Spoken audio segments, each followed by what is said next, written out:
Pendant le vernissage de son exposition African Art à Diekirch en octobre 2002, Nelson Neves a eu l'idée de faire un voyage à Saint-Ouen ensemble avec Henri Fischbach, caméraman et amoureux du Cap-Vert. Ce voyage a eu lieu en septembre 2003 et a donné des réponses à de nombreuses questions en relation avec les origines de Nelson. Qu'est-ce qui a changé dans son village natal Pau-Vassan depuis son départ pour le Luxembourg en 1980 ? À quelles difficultés est-ce que les habitants de Saint-Ouen sont confrontés au quotidien ? Comment les amis et les membres de la famille de Nelson vivent ? Est-ce que les gens sont plus heureux au Luxembourg ou au Cap-Vert ? Nelson voulait connaître son histoire. Nathalie, nós chegamos a Porto Novo. Nathalie para esse projeto de filmagem de artista cabo-verdiano na procura de suas raízes. Agora Nathalie na Porto Novo, que nós chegamos de Gorinha. Nathalie que mas tem inspiração para ficar de continuar neste trabalho no nível de pintura, porque lá no Luxemburgo há que inspiração para mim quando estou pescador de bem de mar, de arrastar seu bote, de trabalhar com os peixes, de levar, agricultor fazer esse trabalho. Olha, tudo que lá de fazer parte de inspiração, inspirar para poder imortalizar aqueles momentos nas minhas quadras. E que a cena de vida lá nunca estou no Luxemburgo. Lá eu de vida e vamos esperar que não te consegui fazer bom trabalho ali de baixo.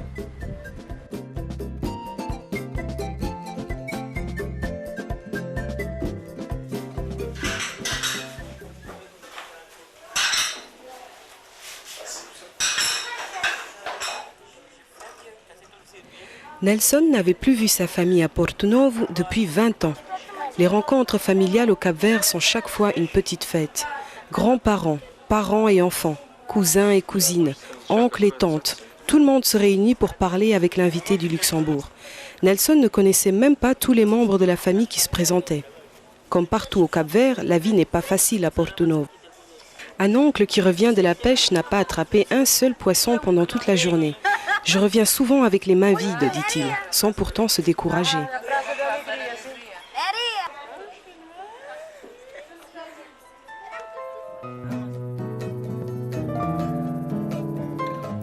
Saint-Ouen est une des 9 îles habitées de l'archipel du Cap-Vert, avec une superficie de 779 km². L'île compte 52 000 habitants. Le chef-lieu est Ponta do Sol. Top Crow, le point culminant de Saint-Ouen, est à 1979 mètres. C'est aussi l'île la plus montagneuse, abrupte, une sorte de forteresse avec une cordillère centrale dépassant souvent les 1000 mètres. Ces escarpements et falaises donnent à l'île une identité forte, rude, belle et majestueuse. Inoubliable la couleur de la pierre, de la pouzzolane, ses chemins en méandre, ses forêts, la variété de ses arbres, ses plantes endémiques et ses eaux minérales. Elle s'apprête particulièrement à un tourisme proche de la nature. La température est fonction de l'altitude. La brume cotonneuse comble les cratères des volcans éteints.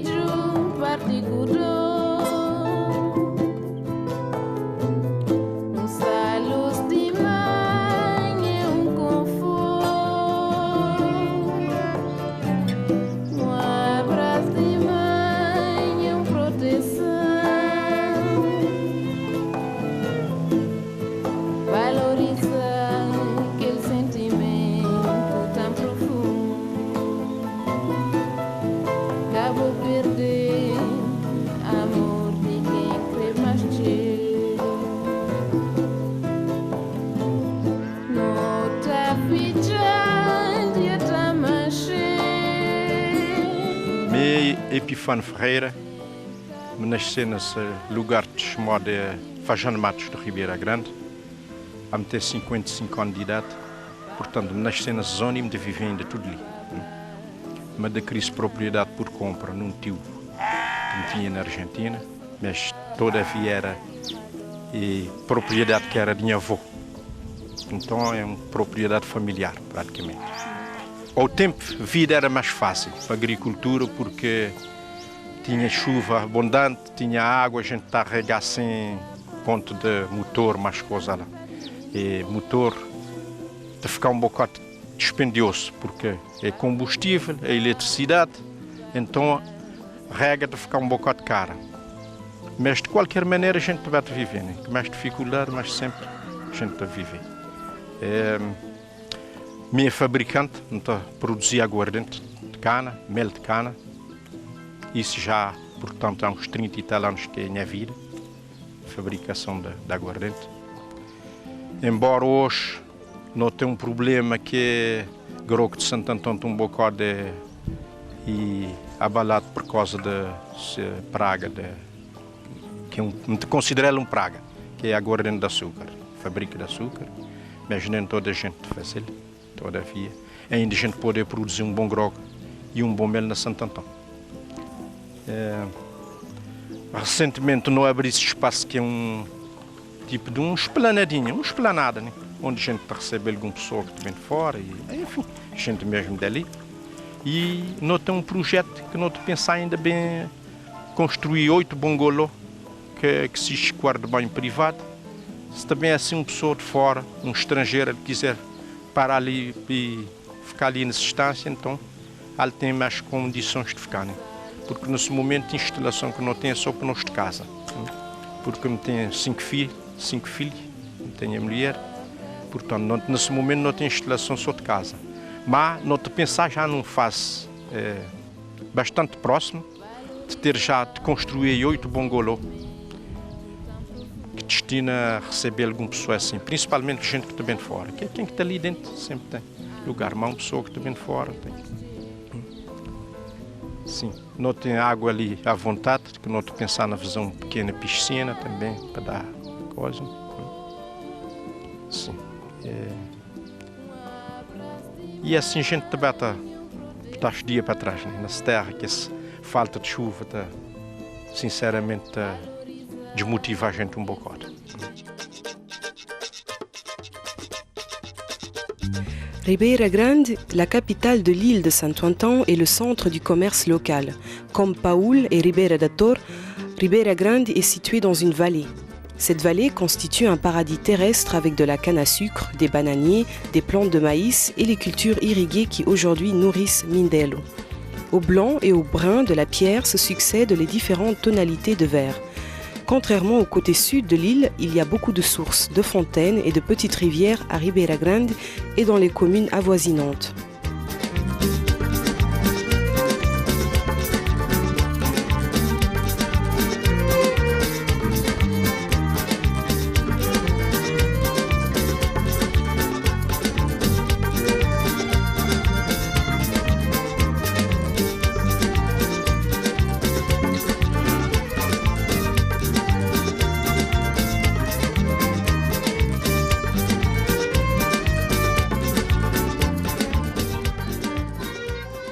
Dans une petite ruelle de Povaçon, la Rua d'Água, Nelson jouait souvent quand il était enfant. C'est dans cette ruelle-là qu'il a grandi et où il rend visite aux amis de son enfance.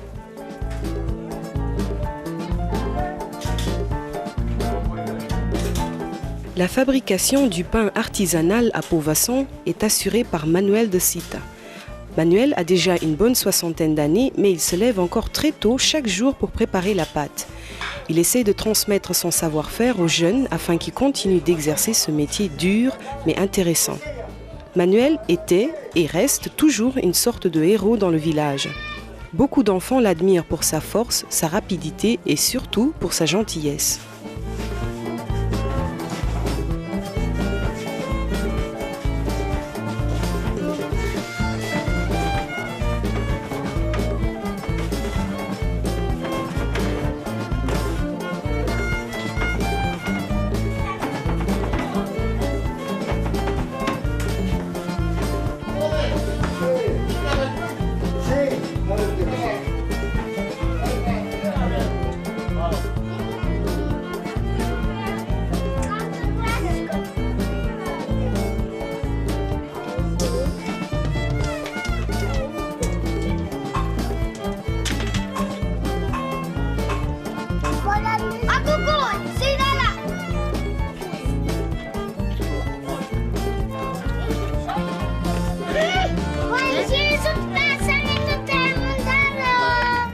Dans la même ruelle, la tante à Nelson tient une épicerie depuis très longtemps. Nelson se rappelle que l'épicerie de tante Augusta existait déjà quand il avait 3 ou 4 ans. On y trouve l'essentiel pour la vie quotidienne, du sel et du poivre, des boîtes de conserve, des bananes et des allumettes. Depuis son plus jeune âge, tante Augusta est épicière avec beaucoup d'amour.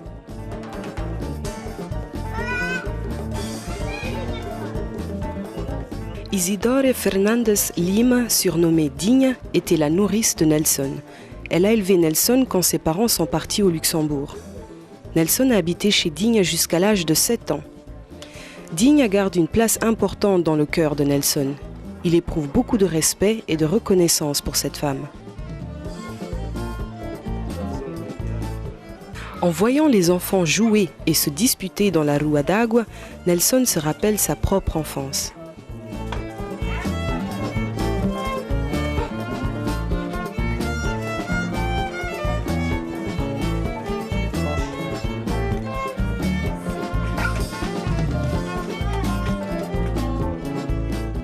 Ribeira Grande, ali na zona já há 52 anos. 52 anos não vivo ali. Agora, me tenho vivido sempre com uma certa dificuldade. Às vezes, cadeia, porque eu comecei a ter cadeia em 52, como estava lagarto no protestante. Depois, mais tarde, em 68, não tive guerra, mas dos polícia, um babo cadeia empenhar 30 dias de cadeia, porque me correr, um beijo, não levamos. Me correr tudo, atravessado de Ponta de Sol. E daí, me chegar lá, na sábado, na segunda-feira me responder, já aplica-me 30 dias de cadeia.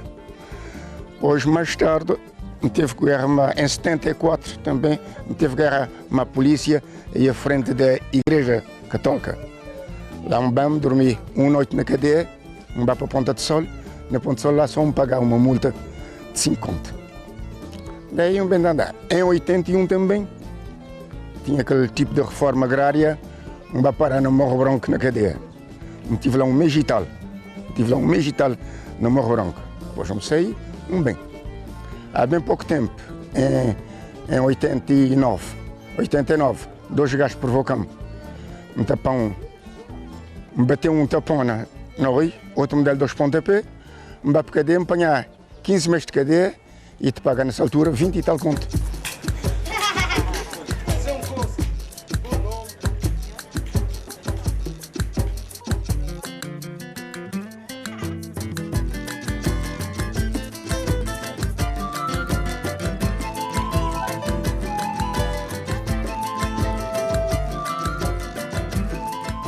À l'âge de la retraite, beaucoup d'émigrés capverdiens essayent de retourner dans leur pays d'origine. Ils construisent des maisons dans leur village natal et ils invitent leurs enfants et petits-enfants à passer leurs vacances au Cap-Vert.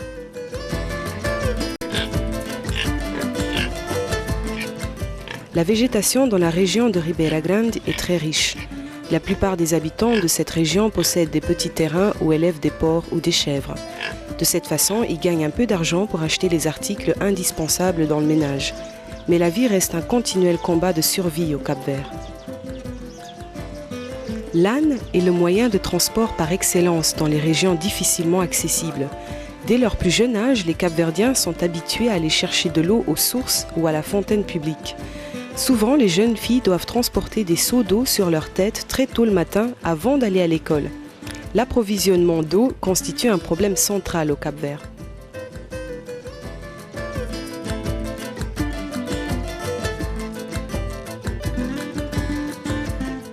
Quand Nelson était enfant, il allait souvent à Covocudão pour cueillir des papayes, des mangues ou pour voir Manuel qui labourait sa terre. Beaucoup de souvenirs d'enfance sont liés à cet endroit. Naquele tempo era a gente a brincar, hoje já estava Zé Buzo, não estava Vitela, às vezes. Nelson, você está na Buzo, agora está, pronto, estava assim, não sei o que é mim. Direito, está a brincar com os meninos, está bem, não está atrás manga, está 10 mangas, não está a subir, está atrás manga, não está 10 para escolher. Depois então, dá um estado, não está, dá bem para hoje. Dá a volta na horta, está a chupar um queninho, não é? Pois é. Às vezes está a comer um pepeinha, como estava a 10, etc. Sim, não está a bem regar,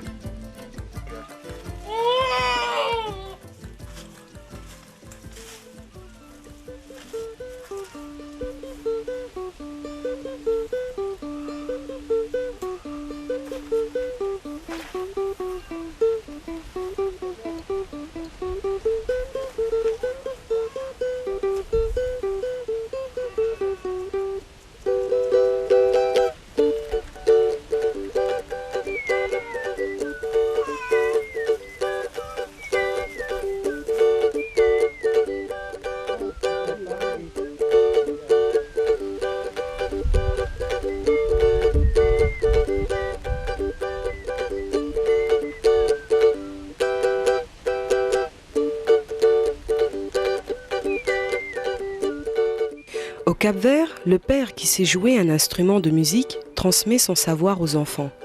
La musique occupe une place très importante dans la culture capverdienne. La plupart des Capverdiens savent jouer au moins un instrument. Beaucoup ont également un don pour chanter.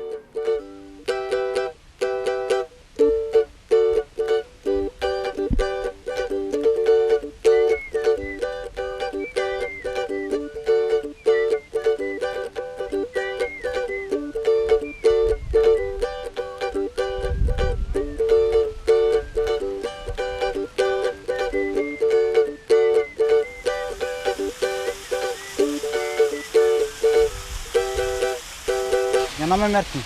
Então agora esse trabalho como tem que fazer é um rega como tem que fazer, que é para modo de poder ter um pote de banana, um papai, um fruta pão, um feijão, etc, etc. E depois que pode chegar aí onde é que não está é que diligência.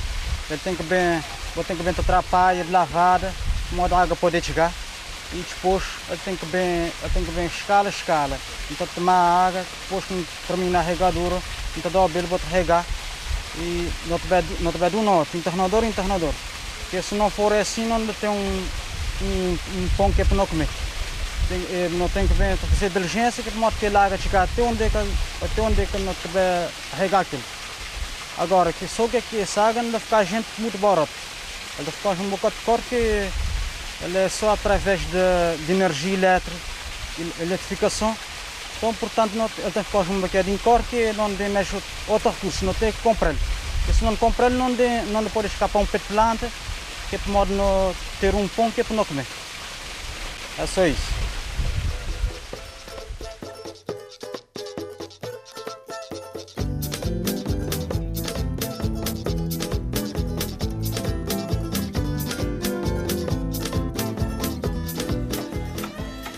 La cachupa, plat national du Cap-Vert, est servie sous différentes formes selon les moyens disponibles. Elle est pauvre, c'est-à-dire préparée avec du maïs, des haricots et avec une cuillerée d'huile, ou riche avec d'autres légumes comme du chou, des tomates, des pommes de terre, des bananes, des patates douces, de la viande ou du poisson. Le maïs qu'on utilise dans la cachupa n'est que légèrement pilé. Pour le pilage du maïs, les jeunes filles de la maison donnent souvent un coup de main à leur mère. Ce travail se fait presque tous les jours.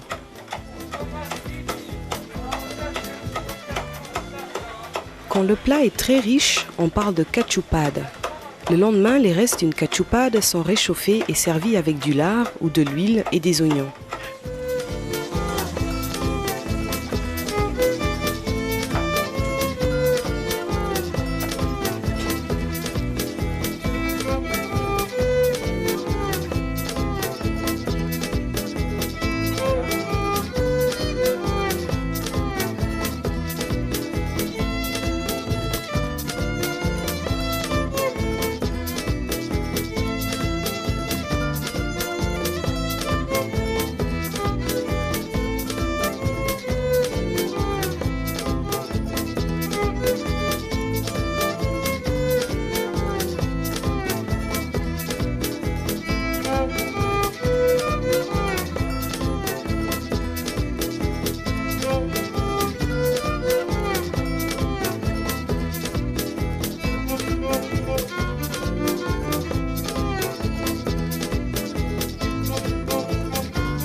La machine à laver n'existe pas encore dans tous les ménages au Cap-Vert.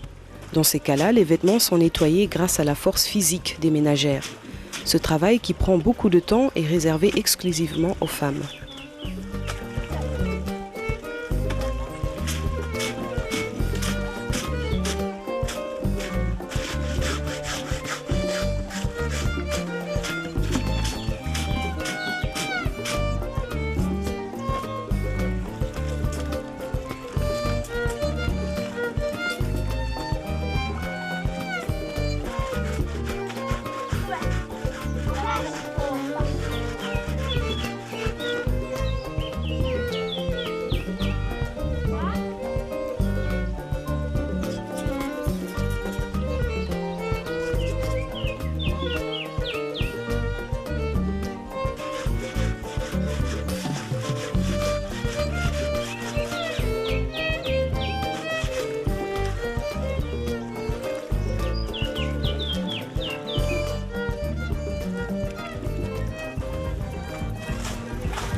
La réparation des rues à Saint-Ouen est également réalisée sans équipement technique important.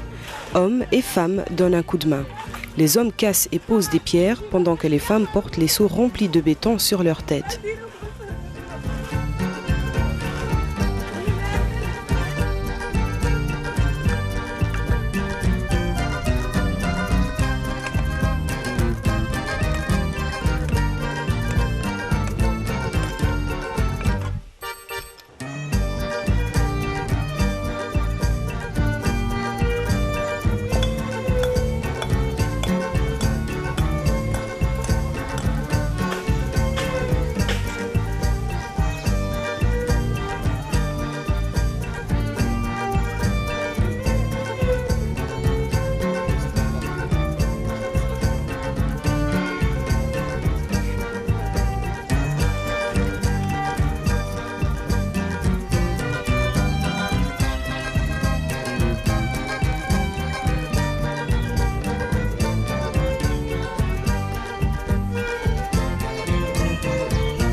Pendant les week-ends, Nelson allait souvent avec sa famille et ses amis dans la vallée de Paúl pour faire des grillades ou pour se défouler dans la piscine publique. Depuis le départ de Nelson il y a plus de 20 ans, l'endroit n'a pratiquement pas changé. On rencontre des enfants qui s'amusent autour du bassin d'eau à Paúl du matin au soir. Selon la tradition, les élèves qui réussissent leur année scolaire fêtent leur succès à cet endroit.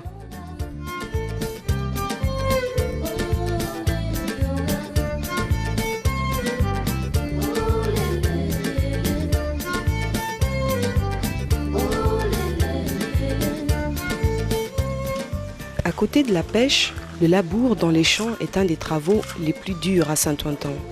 La récolte des niams, un légume qui accompagne les plats traditionnels de poisson, demande beaucoup d'endurance et de force physique.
La pêche est une des ressources essentielles du Cap-Vert et joue un rôle primordial d'un point de vue social et économique.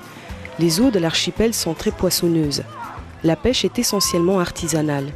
Les pêcheurs utilisent surtout des petits bateaux et des barques dont certaines sont équipées de moteurs hors bord.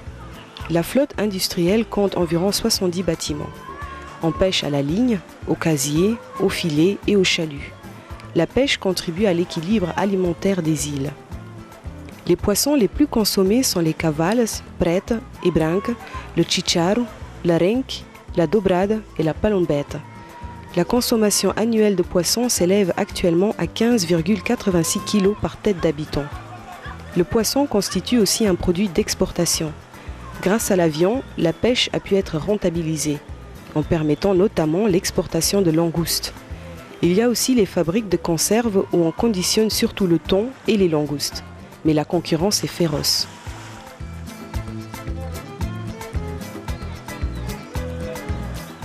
La base de la cuisine capverdienne est le poisson, comme le thon qui peut peser jusqu'à 20 kg. Mais la mer autour de l'archipel abrite toutes sortes de poissons et de fruits de mer comme le homard, la seiche, la langouste et le bouzio, une sorte d'escargot de mer qui existe partout en grande quantité. Même des dauphins et des requins ont été repérés dans les eaux autour de l'archipel du Cap-Vert.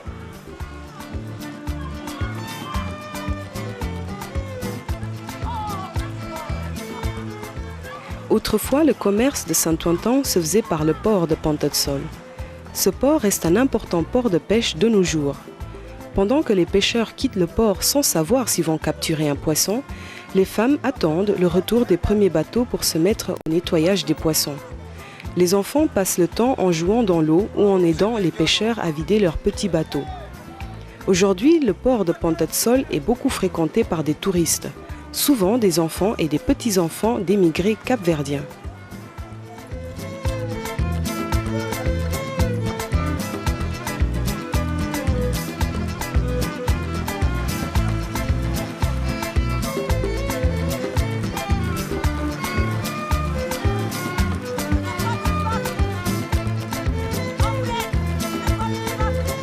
Sim, bom dia. Meu nome é Senson. Vivo na Ponta de Sol. Ele é vila pescatória. Peixe está estado muito fraco, vida que está fácil, dinheiro que tem, me trabalhando bem. Dia até tem, dia ainda tem. Não que tem nada, né? Não terra, não te diz rascamada que não te pode. Tá bom? Então, mesmo te dizer que nossa vida não é fácil, nossa vida é difícil. Vez que não te viver é só através do mar. E é tudo. Tchau.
Nós de Cabo Verde, Jorge, Oleste, Santo Antão, mas especialmente nós aí na Cabo, nós temos conhecimento que estamos bem servidos com a nação luxemburguesa.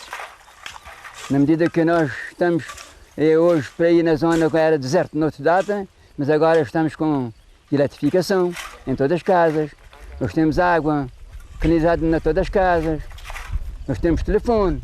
Agora esse telefone já é do colégio de Luxemburgo, mas estamos também bem servidos com ele.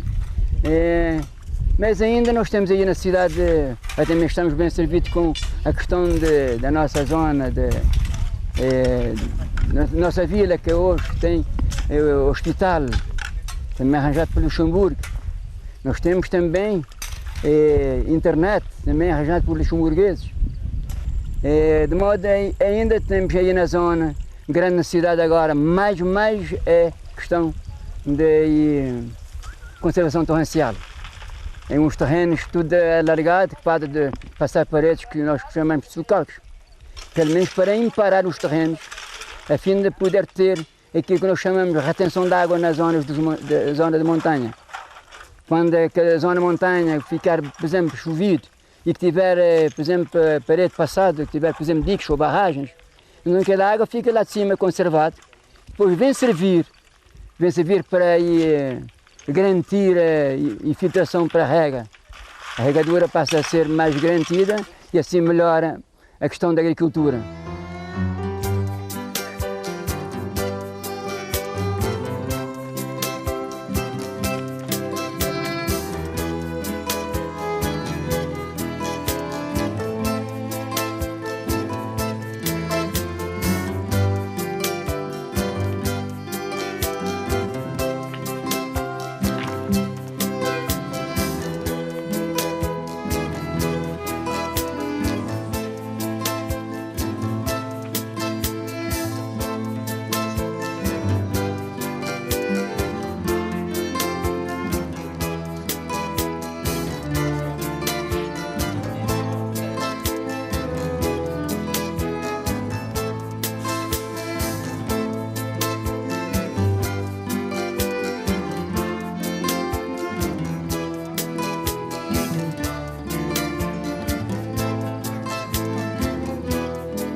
côté de la politique, le football passionne beaucoup de Capverdiens. Dans le village de Pont-Vincent, il n'existe qu'un seul terrain de football officiel qui est occupé tout le temps.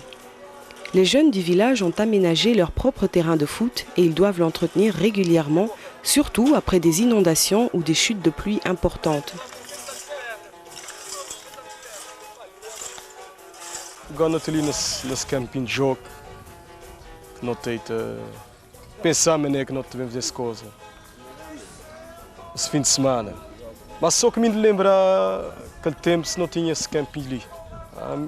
A mim lembra se esse campinho está a existir.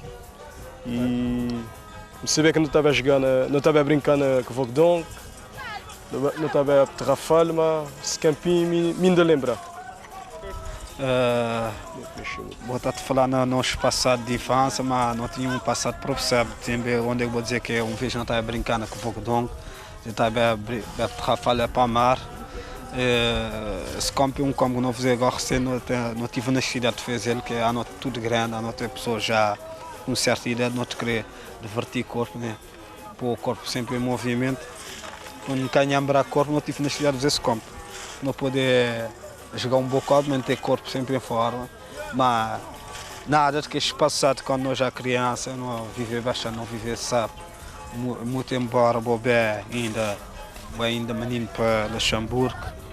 O local de Bobé ficar com um bocado de saudade. Embora já Bobé, depois que lá Bobé uma vez, mas ainda vou recordar o que não fez. Nelson, vou te lembrar quando não deve Vogdon. Não está a viver, não está jogando nesse campinho. Vou te dar uma espancada de mês.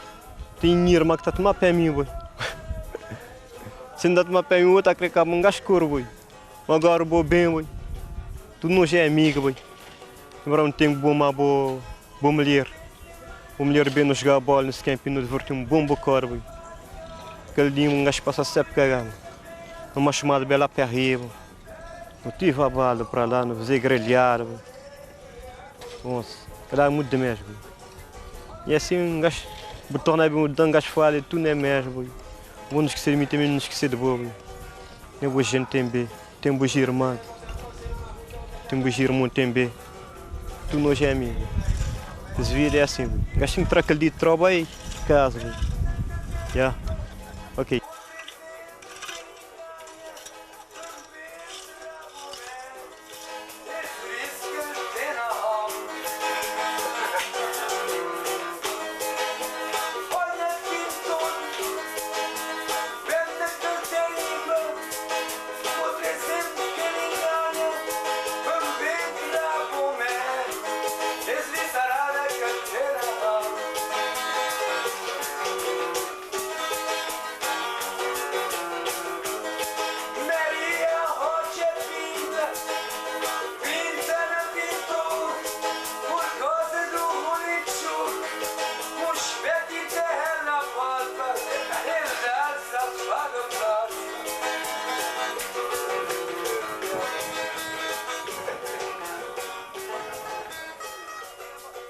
Un match amical entre les jeunes du village.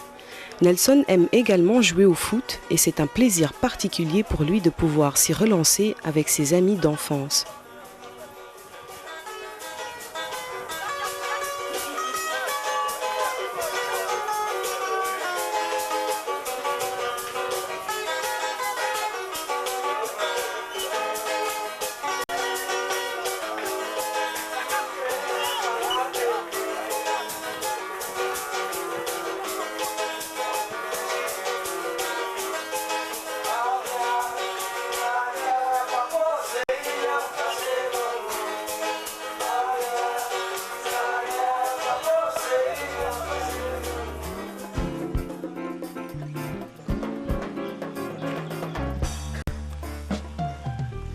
Pendant des mois, la sécheresse prédomine, tandis qu'au mois de septembre et octobre, la pluie tombe en abondance. Parfois, surtout pendant la saison de pluie, les précipitations sont tellement violentes que les chemins sont inondés et les cultures détruites.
Comme autrefois, la famille de Nelson s'est réunie avec des amis en dessous des bananiers, autour d'un petit bassin d'eau pour passer une belle journée ensemble.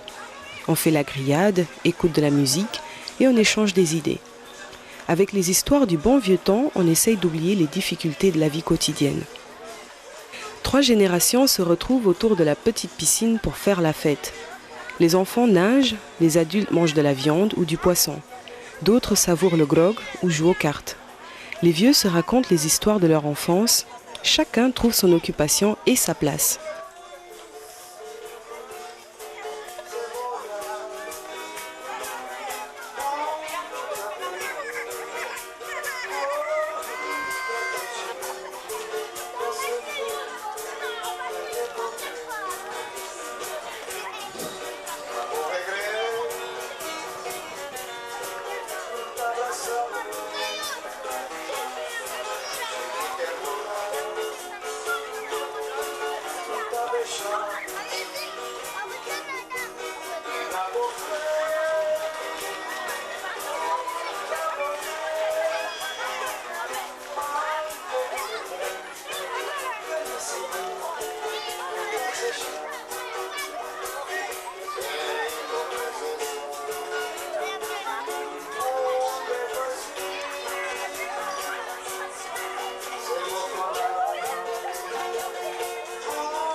En général, les Capverdiens apprécient la convivialité et ils éprouvent une grande joie de vivre.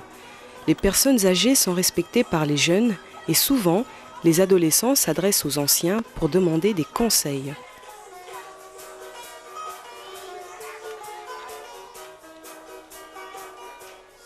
Après 3 semaines très intensives au Cap-Vert, je fais les adieux à ma famille et à mes amis de Povassan. C'est un moment triste. Reverrai-je les anciens du village la prochaine fois que je viendrai au Cap-Vert? Seront-ils encore vivants à ce moment-là? Si c'est non, ils vivront toujours dans ma mémoire et surtout dans mon cœur. Je suis heureux d'avoir fait ce voyage. J'y ai appris quelque chose de très important. On peut être heureux sans vivre dans la richesse matérielle. Malgré les difficultés dans leur vie quotidienne, les Cap-Verdiens de là-bas ne perdent pas si vite l'espoir. Ils restent optimistes et ils gardent un sourire aux lèvres.